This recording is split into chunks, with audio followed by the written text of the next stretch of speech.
भाभी चाय P low.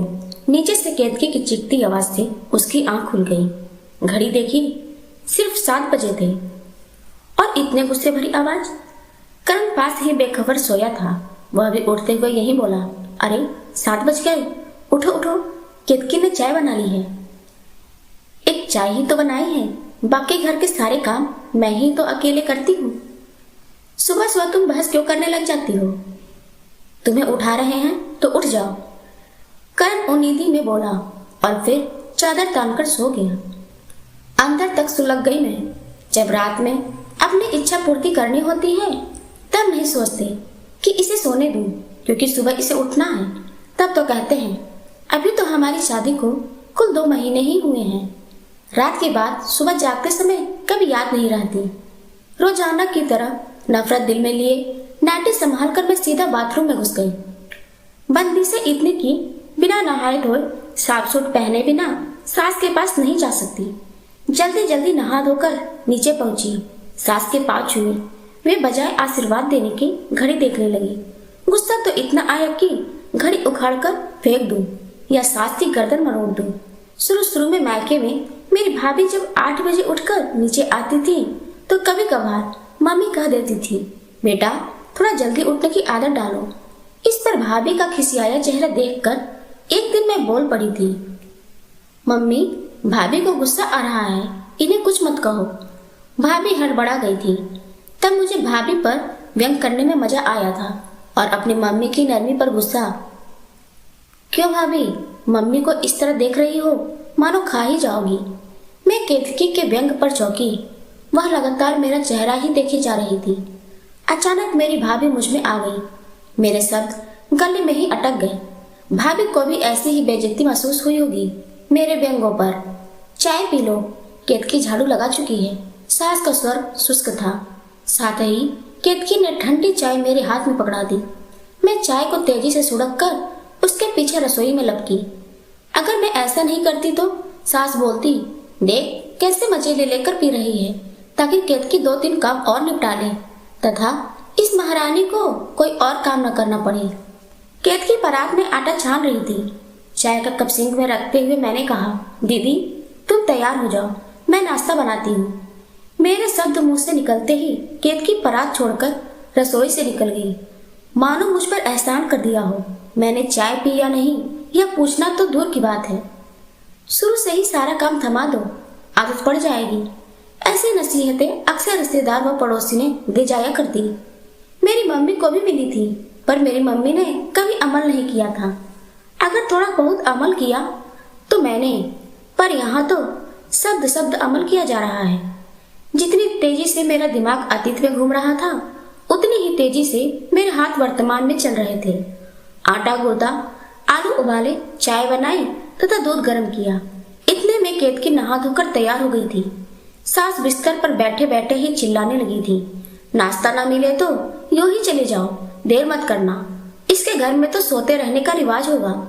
बता दो इसको कि यहाँ मायके का रिवाज नहीं चलेगा। जल्दी जल्दी दूध गिलासों में डाला। आलू में मसाला डालकर उनके पराठे बनाने लगी। दूध व पराठे लेकर जैसे ही कमरे में पहुंची, केतकी मुझे देखते ही पर्स उठाकर जाने की तैयारी करने लगी। दीदी नाश्ता, देर हो चुकी है। एक तीखी निगाह मुझ पर डालकर वह तेजी से निकल गई। मेरी निगाह अचानक घड़ी पर पड़ गई। आधा घंटा पहले ही? घड़ी क्या देख रही हैं? सास ने घुरते निगाहों से देखा। मेरा मन घबराने लगा कि अभी करण को पता चलते ही वह सबके सामने मुझ पर बरस पड़ेगा। मैं निकल गई। दूसरे कमरे में महेश खड़ा था। सास की बड़बड़ाहट जारी थी। सुबह तक सोती रहती है। कितनी बार कहा है कि 6:15 बजे तक नहा धोकर नीचे आ जाया कर। पड़ी पड़ी सोती रहती है महारानियों की तरह। सुबह सुबह सास के तीखे व्यंग्यबाणों को सुनकर दिमाग भन्ना गया। भाभी नाश्ता बना हो तो दे दो। महेश के शांत स्वर से मुझे राहत मिली। हाँ हाँ लो ना। मैंने केतकी वाली प्लेट उसे थमा दी। केतकी ने नाश्ता नहीं, मेरी उतरी शक्ल देख उसने बात पलट दी। एक मिर्ची वाला पराठा बना दोगी जल्दी से, पर माँ को मत बताना कि ज्यादा मिर्ची डाली है। महेश हाथ में प्लेट लिए मुस्कुराता हुआ सास के पास चला गया। अभी लाती हूँ। मैं खुश हो गई। पराठा बनाकर ले गई तो सास ने मेरी आहट सुनते ही बड़बड़ाना शुरू कर दिया। देर नहीं हो रही है, जल्दी ठुस और ठुस के जा। नाश्ता तो आराम से करने दो मम्मी। लाओ भाभी, धन्यवाद, बस और मत बनाना। मैं वापस जाने लगी तो सास के शब्द कानों में पड़े। पराठे के लिए धन्यवाद बोल रहा है, पागल है क्या? पर मुस्कुराते हुए महेश के नम्र शब्दों के आगे मेरे लिए सास के तीखे व्यंगों के व्यंग्यवाण निरस्त हो गए थे। क्या घर के बाकी लोग भी ऐसे नहीं हो सकते हैं? मुझे याद है जब एक दिन भाभी मम्मी को दवा देखकर हटी तो मम्मी बोली थी, जाओ जाकर सो जाओ, तुम थक गई होगी। मैंने मम्मी से पूछा था, दवा देने से वे थक कैसे जाती हैं? तुम इस तरह बोलकर भाभी को सिर चढ़ाती हो। मेरी नादानी पर मम्मी हंसी थी, फिर बोली, हम बूढ़े लोग तन से थकते हैं और तुम जवान लोग मन से थक जाते हो। प्यार के दो बोल मन नहीं थकने देते। जब तू बड़ी हो जाएगी, तेरी शादी हो जाएगी, तब अपने आप समझ जाएगी। मम्मी की बातों पर मैं चिढ़ जाती थी कि वे मुझे बेवकूफ बना रही हैं, पर नहीं, तब मम्मी ठीक ही कहती थी। समझ शादी के बाद ही आती है। महेश के प्यार भरे दो शब्द सुनकर मेरे हाथ तेजी से चलने लगते हैं, वरना दिल करता है कि चकला बेलन नाले में फेंक दूं। 10 मिनट खाना लेट हो जाए तो पेट क्या रोटी हजम करने से मना कर देता है? क्या सास को पता नहीं कि शादी के तुरंत बाद कितना कुछ बदल जाता है? उसमें तालमेल बैठाने में वक्त तो चाहिए ना। पर क्या बोलूं? बोली तो कहेंगे कि अभी से जवाब देने लगी है। जाते जाते महेश शाम को ब्रेड रोल खाने की फरमाइश कर गया। मुस्कुराकर उसका यह आग्रह करना अच्छा लगा था। क्या करण ऐसा नहीं हो सकते? मन ही मन सोचते हुए मैं सास को नाश्ता देने गई। वहां पहुंची तो करण जमीन पर बैठे हुए पलंग पर बैठी सास के पांव पर सिर रखे अधलेटा बैठा था। देखकर मैं भीतर तक सुलग सी गई। नाश्ता। मैं नाश्ते की प्लेट सास के आगे रखकर चुपचाप वापस जाने लगी। मैडम जी, एक तो केतकी को समय पर नाश्ता नहीं दिया, ऊपर से मुंह सुजा रखा है। देखकर मुस्कुराई भी नहीं। अपनी माँ के साथ टेढ़ी नजर से देखते हुए करण ने कहा, नहीं तो ऐसा तो नहीं है, चाय पिएंगे आप? जबरदस्ती मुस्कुराई थी मैं। ले आओ। करण वापस यूं ही पड़ गया। मुस्कुराहट का आवरण ओढ़ना कितना भारी होता है, आज मैंने महसूस किया। मैं वापस रसोई में आ गई। मुझे बरबस माँ की नसीहत याद आने लगी। मम्मी ने एक दिन भैया से कहा था कि सुबह की पहली चाय तुम दोनों अपने कमरे में ही मांग कर पी लिया करो। मम्मी की बात सुनकर मैं झुझलाई थी कि क्यों ऐसे पाठ उन्हें जबरदस्ती पढ़ाती हो? तब माँ ने बताया था कि उठते ही माँ के पास लेट जाने या बैठने से पत्नी को ऐसे लगता है कि मानो उसका पति रात भर अपनी पत्नी नहीं माँ के बारे में ही सोचता रहा हो। ऐसी सोच बिस्तर पर ही खत्म कर देनी चाहिए, तभी पत्नी पति की इज्जत कर सकती है। माँ तो माँ ही है, पत्नी लाख चाहे पर बेटे के दिल से माँ की कीमत कम तो नहीं होगी। पर ऐसे में बहू के दिल में सास की इज्जत भी बढ़ती है। करण को सास के पैरों पर लिपटा देख मम्मी की बात सही लगने लगी। मुझे यही महसूस हुआ जैसे करण सास से कह रहा हो, माँ बस एक तुम ही मुझे इससे बचा सकती हो। करण के साथ जब मैं नाश्ता कर रही थी तो सास बोली, अच्छी तरह खिला देना वरना मायके में जाकर कहेगी कि खाने को नहीं पूछते। करण अपनी माँ की बातों को सुनकर हंसने लगा और मेरा चेहरा कठोर हो गया। खाना पूर्ति करके मैं पोछा लगाने उठ गई। सारे कमरों में पोछा लगाकर आई तो देखा करण सास के साथ ताश खेल रहा है। मैं हैरान रह गई। मेरे मुंह से निकल गया, काम पर नहीं जाना है? मुझे नहीं पता है। करण गुस्से में देखकर बोला। मैं समझ नहीं पाई कि आखिर मैंने ऐसा क्या कर दिया था। तुम्हें जलन हो रही है हमें एक साथ बैठे देखकर? बेटा तुम जाओ, या तो हमें इकट्ठा बैठा नहीं देख सकती। सास ताश फेंक कर बिस्तर पर पसर गई। करण ने सास को मनाने के प्रयास में मुझे बहुत डांटा। मैं खामोश ही बनी रही। उस दिन भैया से भी भाभी ने पूछा था, कहाँ चले गए थे, शादी में नहीं जाना क्या? तब मुझे गुस्सा आ गया था कि भैया मेरे काम से बाजार गए हैं, इसलिए भाभी इस तरह बोली है। भैया भी भाभी पर बिगड़े थे। मुझे अच्छा लगा था कि भैया ने मेरी तरफदारी की। कभी यह सोचा भी न था कि भाभी भी तो हम लोगों की तरह ही हैं, उन्हें भी तो बुरा लगता होगा। ऐसा उन्होंने क्या पूछ लिया जिसका मैंने बतंगड़ बना दिया था। आज महसूस हो रहा है कि तब मैं कितनी गलत थी। करण दूसरे कमरे में झांकता झांकता मेरे पीछे स्नान घर में घुस गया। तुम्हें बोलना जरूरी था, मम्मी को नाराज कर दिया। चुप नहीं रहा जाता। करण जानबूझकर चिल्लाने लगा ताकि उसकी माँ सुन ले। दिल चाहा कि करण का गिरेबान पकड़कर पूछूं कि माँ को खुश करने के लिए मुझे जलील करना जरूरी है क्या। कुछ भी कह नहीं पाई, चुपचाप आंगन में झाड़ू लगाती रही। आंसू थमने का नाम नहीं ले रहे थे। करण ने देखा भी, पर एक बार भी नहीं पूछा कि रो क्यों रही हो। कमरे से किसी काम से निकली तो करण को सास के साथ हंसता देखकर मेरा दम घुटने लगा। मैं और परेशान हो उठी। उठकर रसोई में आ दोपहर का खाना बनाने लगी। बार बार मम्मी व भाभी की बातें याद आने लगी। मम्मी कहती थी कि जब घर में किसी का मूड ठीक ना हो तो फालतू हंसा नहीं करते, नहीं तो उसे लगता है कि हम उस पर हंस रहे हैं। और भाभी वे तो हमेशा मेरा मूड ठीक करने की कोशिश किया करती। तब कभी महसूस ही नहीं हुआ कि इन छोटी छोटी बातों का भी कोई अर्थ होता है। ये लोग तो मूड बिगाड़ कर कहते हैं कि तुरंत चेहरा हंसता हुआ बना लो, मानो मेरे दिल ही ना हो।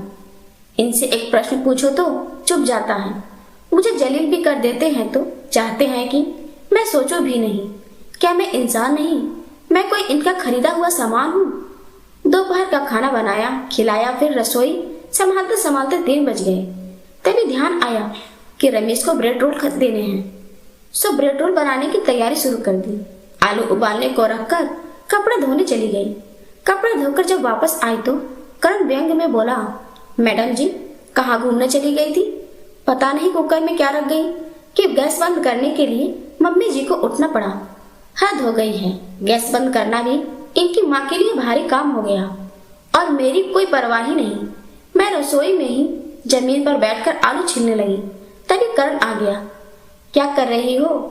2 मिनट मम्मी के पास बैठने का, उनका मन बहलाने का वक्त नहीं है तुम्हारे पास? जब देखो रसोई में ही पड़ी रहती हो। खामोश रहना बेहतर समझकर मैं खामोश ही रही। जवाब नहीं दे सकती तुम, करण झुझलाया सा। काम खत्म होगा तो आ जाऊंगी, मैं बिना देखे ही बोली। काम का तो बहाना है, हमारी मम्मी ने तो जैसे कभी काम ही न किया हो। बड़बड़ाते हुए वह निकल गया।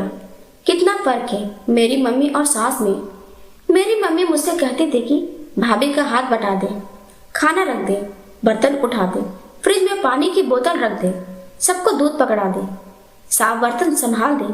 इन छोटे छोटे कामों से ही भाभी को इतना वक्त मिल जाता कि वे मम्मी के पास बैठ जाती। इन्हीं कामों के लिए भाभी कभी मेरी तारीफ भी करती तो मैं सोचती कि भाभी अपने को ऊंचा साबित करने की कोशिश कर रही है। पर नहीं, भाभी ठीक कहती थी। यहाँ पर पानी का ग्लास भी सबको बिस्तर पर लेटे लेटे पकड़ाओ, फिर नौकर की तरह खड़े रहो खाली गिलास ले जाने के लिए। अगर एक कप व एक बिस्किट चाहिए तो नौकरों की तरह ट्रे में हाजिर करो, वरना बेसहुर का किताब मिलता है और मैके वालों को गालियां। करण और सास को चाय व ब्रेड रोल देकर हटी तो महेश आ गया। महेश को चाय देकर हटी तो केतकी आ गई। वह आते ही सो गई। बिस्तर पर ही उसे चाय पानी दिया। केतकी के तो ऑफिस में एक बॉस होगा, यहाँ तो मेरे 4 बॉस हैं। किस किस की सेवा करूं? मैं रात का खाना बनाती खिलाती रही। इन सबका नाश्ता का दौर चलता रहा।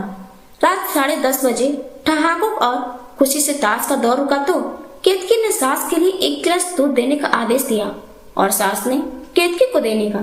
मुझे किसी ने कुसुबा भी नहीं पूछा था कि दूध लिया या नहीं।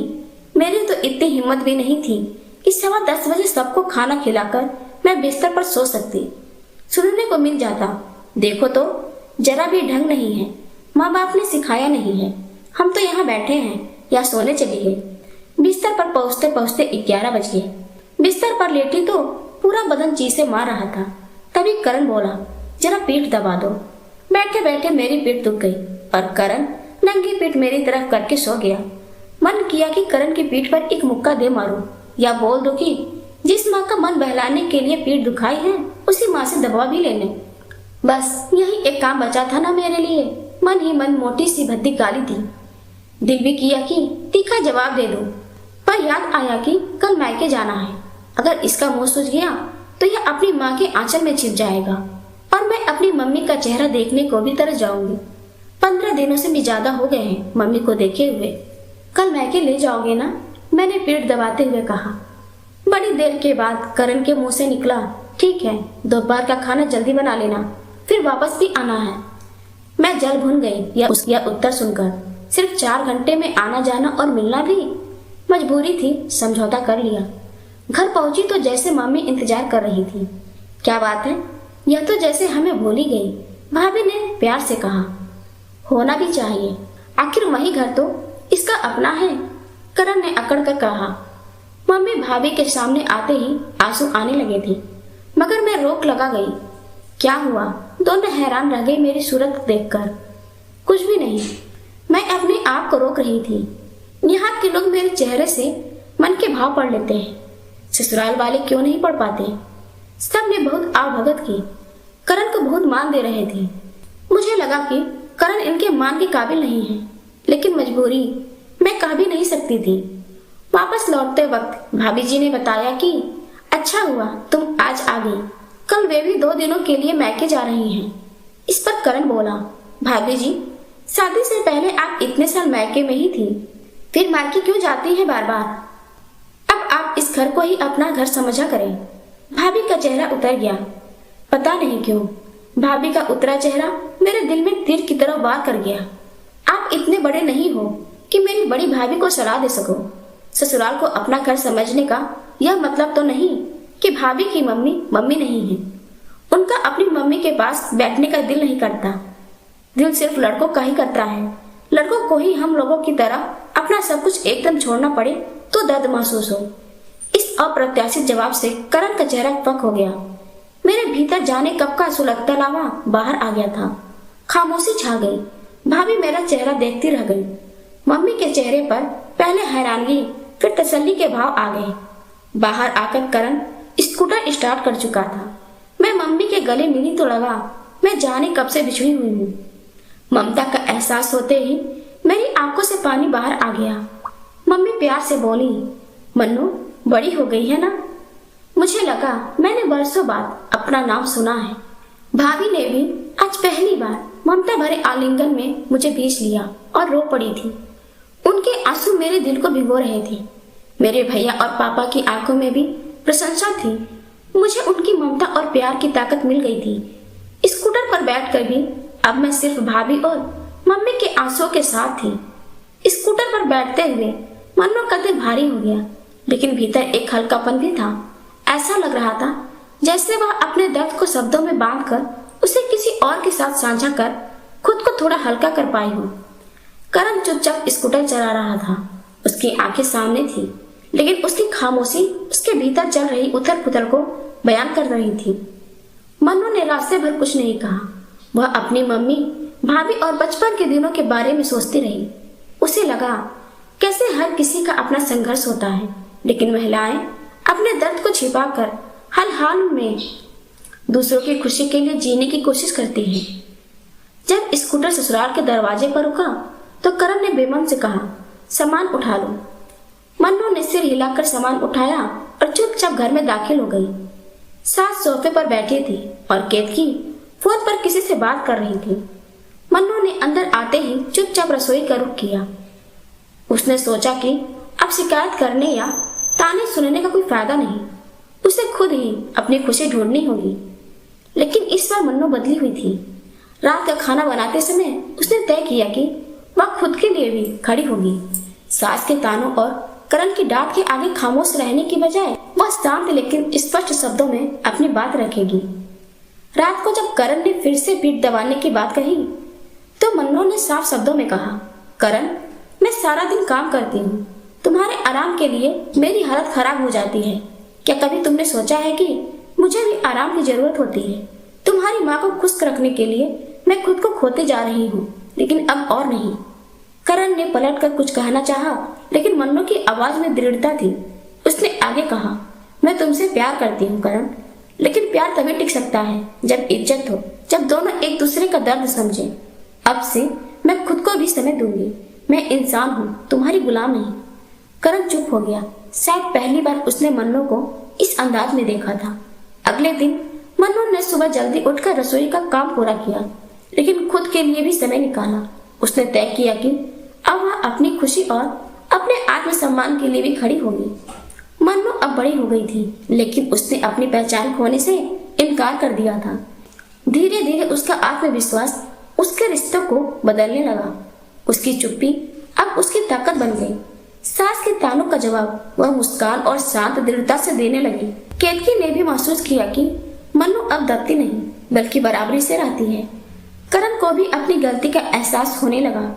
मन्नू जान गई थी कि रिश्तों में अपनी जगह बनाने के लिए संघर्ष जरूरी है। उसने ससुराल में रहते हुए खुद को ढूंढ लिया था। अब वह केवल मन्नू नहीं बल्कि एक मजबूत और आत्मनिर्भर महिला बन गई थी।